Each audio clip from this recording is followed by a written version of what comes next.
Welcome to your reset with Christiane Piano, where the purpose is to support you in releasing all that you are not, so the truth of who you really are can emerge.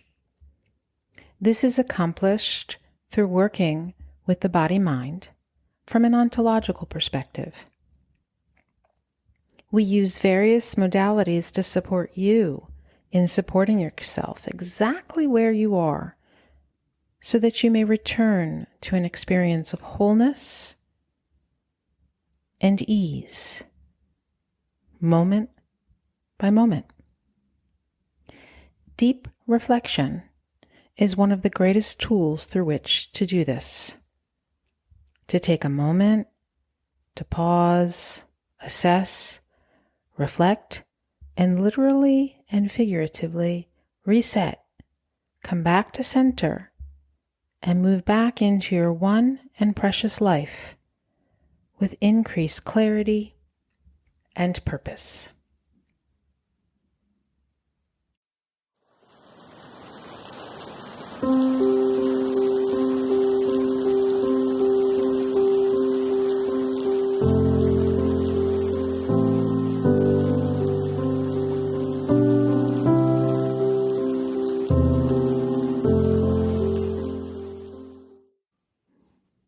Hello, this is Christiane Piano, and this week's episode is focused on time. Time in the sense of the experience of its scarcity in life. How often do you feel like you don't have the time to do what you would really like to do in your day, week, month, or life in general? Let's begin by reflecting on your relationship with time. Do you feel like you have enough time for the things that are truly important to you? What is it that you would choose to do if you had a sense of having all the time in the world? The other day, I was sitting at my desk, staring at a pile of research, feeling the clock ticking down. With each passing hour, the work seemed to grow exponentially.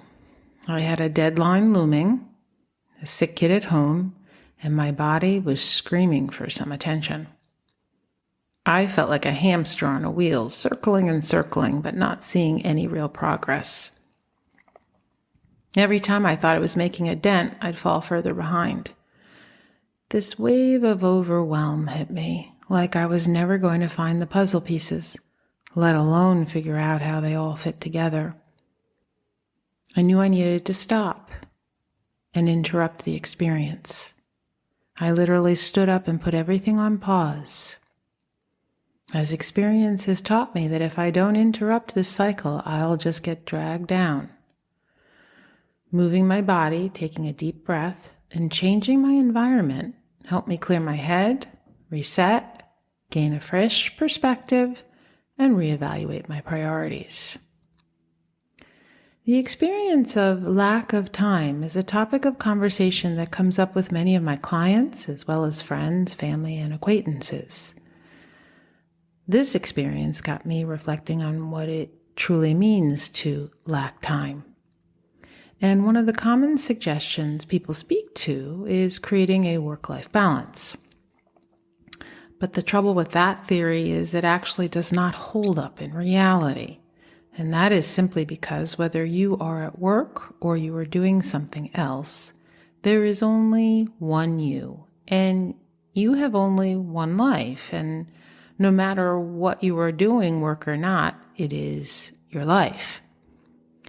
Do you ever find yourself thinking something or hearing someone you know saying something similar to the following phrase? I know that taking care of myself is crucial, but it feels like an impossible luxury. Between work, kids, and all the other demands on my time, I really have a moment to myself to simply breathe and be.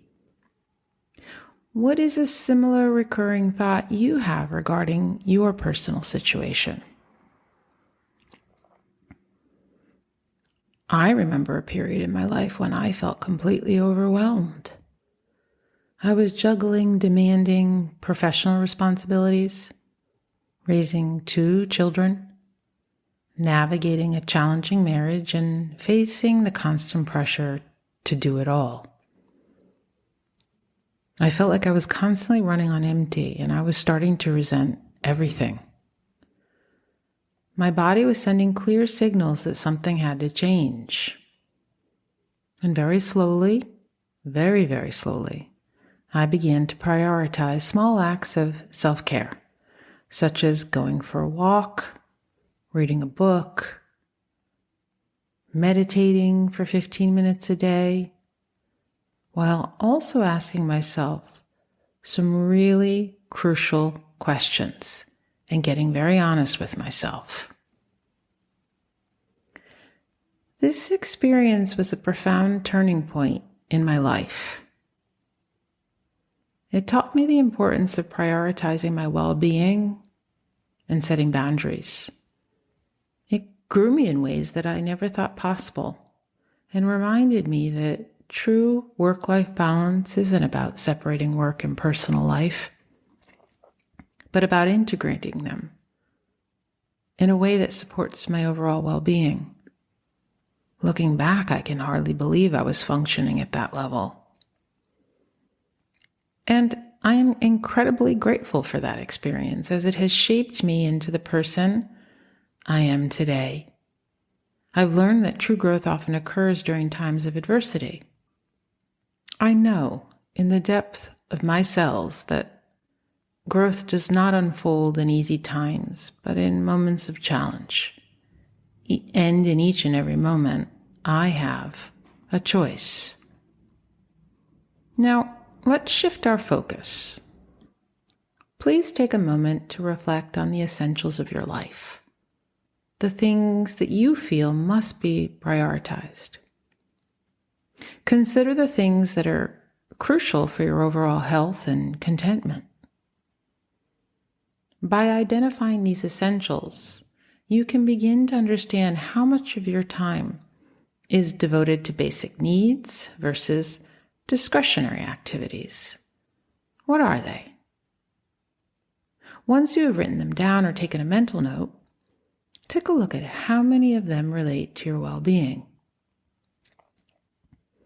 It seems to me that often when we feel overwhelmed by time, it's not necessarily that we don't have enough of it, but rather that we haven't defined our priorities clearly.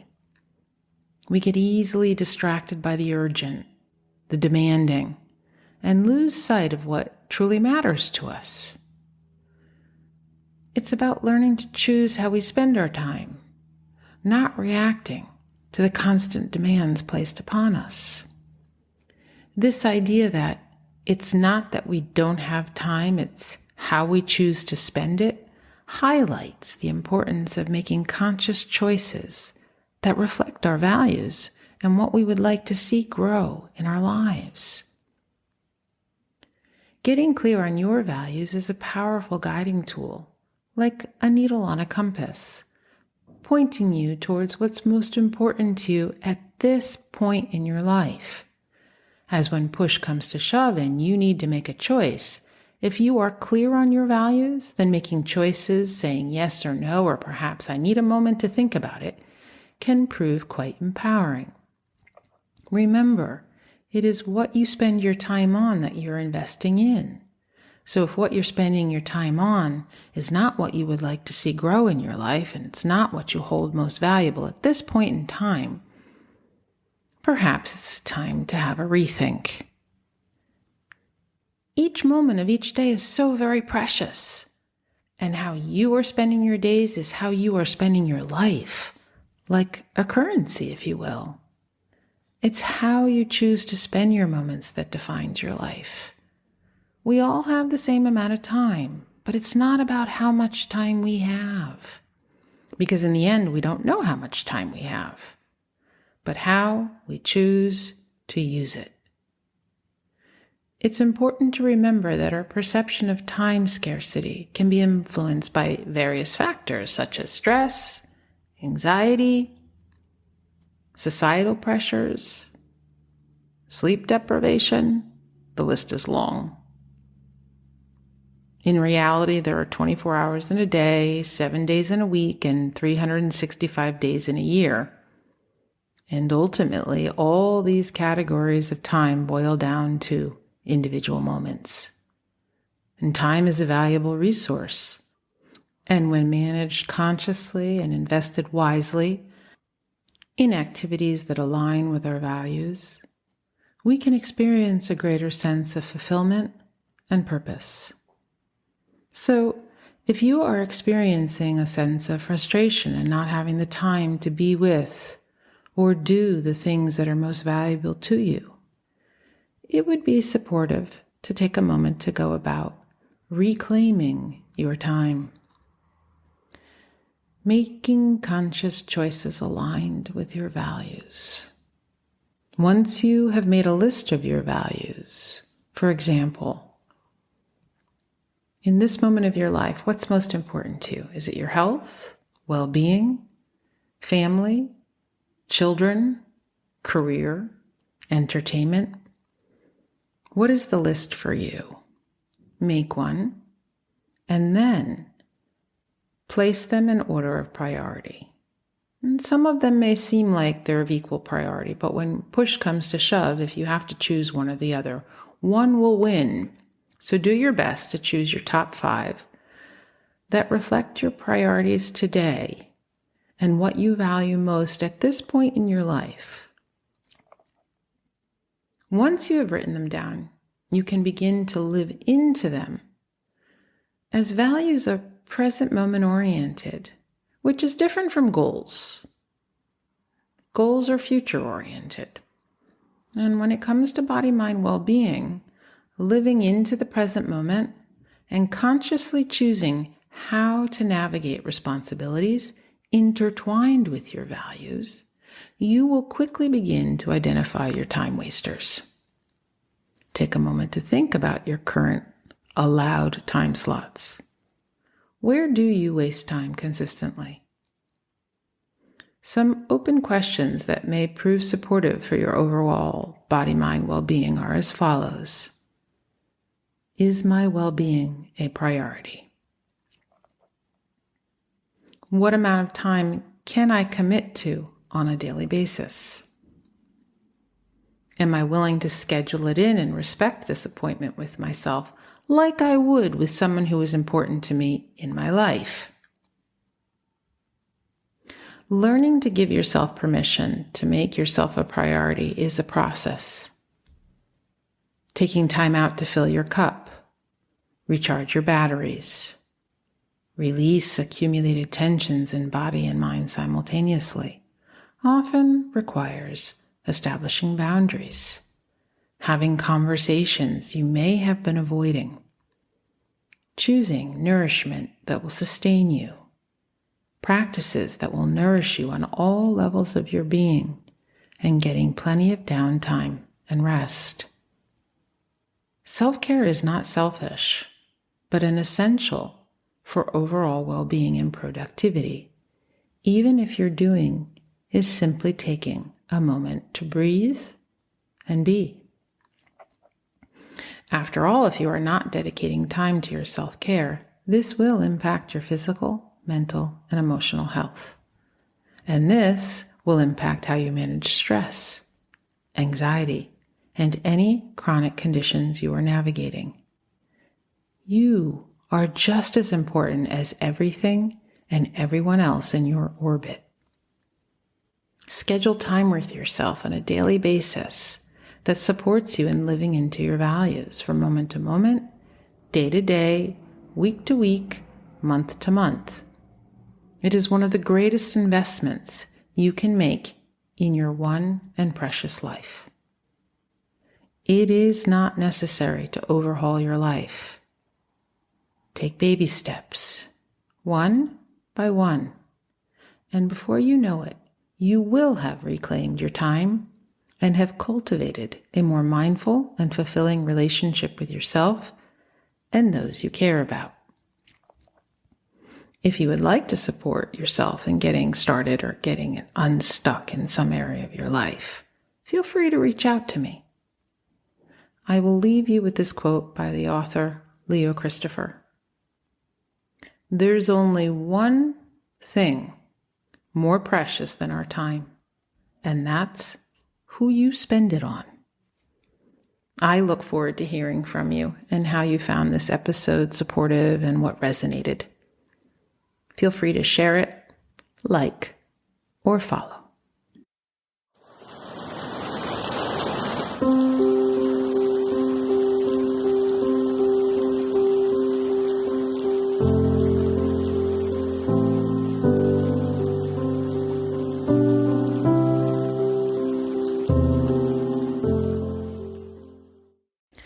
Join me in January for a brand new online BodyMind series, Resonance.